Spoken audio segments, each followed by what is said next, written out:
And welcome back to Wave 3 News. Shopping is on the plans for a lot of us here now that we're approaching the holiday season. Joining me now is Lonny Powell from Alliance Retirement Solutions. Welcome back. Hey, thank you so much for having me again. So, spending, it's tough. Yeah, it's crazy. $650 billion is what consumers spent last year on holiday spending, and we're expected to spend even more this year. So it can get really crazy to get caught up in all the hoopla and Black Friday sales.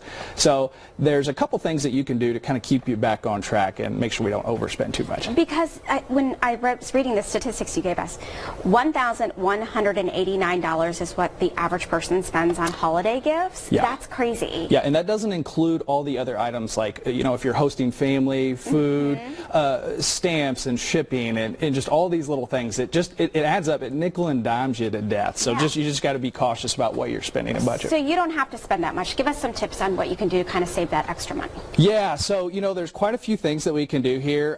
You know, make a budget and check it twice is what I say. You know, that's probably the most important. And I recommend actually going through and manually writing everything down on paper. You know, make a list of who you're buying gifts for, what you want to spend for each individual, and total that up, and that'll kind of really help keep you on track. Just like I said, don't forget about all those miscellaneous things that people forget about. Like the shipping, the cards, the gift bags, or the wrapping paper, all of those kind of, you know, that could be another extra $15, $20. Yeah. It adds up to be quite a bit if you look over it. Okay, so Lonny's other tip was one that I was struggling with this morning. Try not to treat yourself. That's always a challenge.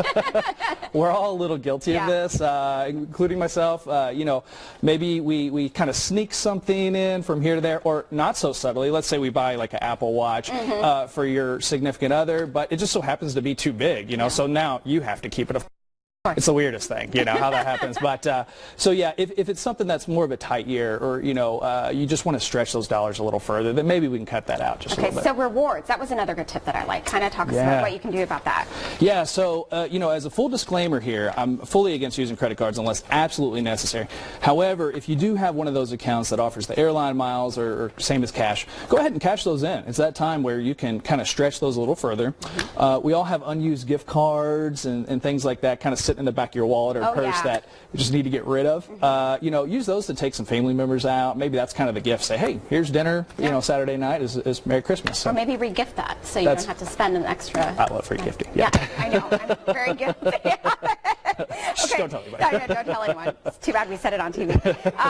Score free shipping. I like that because that's what a lot of businesses are offering, and that's a big attention grabber. Yes, I love free shipping as well. I know you do as well.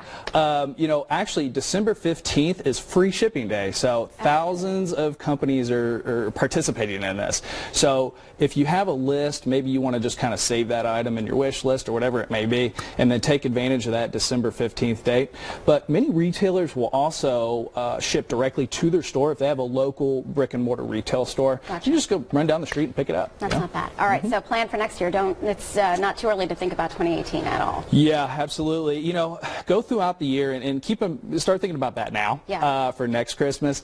And there's deals and sales all year long. You don't have to just wait till Black Friday to do this, but pick a few things up here and there, and then all of a sudden you realize, hey, half of our Christmas shopping is finished. You know, and like I said, go old school on this. There used to be this thing we used to do before selfies and emojis called writing things down on paper. You know, I don't know if you remember that or not, but so you know, just stay organized, write it down, and it'll keep you right on track. I did keep a list yesterday and stay to it. Oh, all right. I know. Yay me.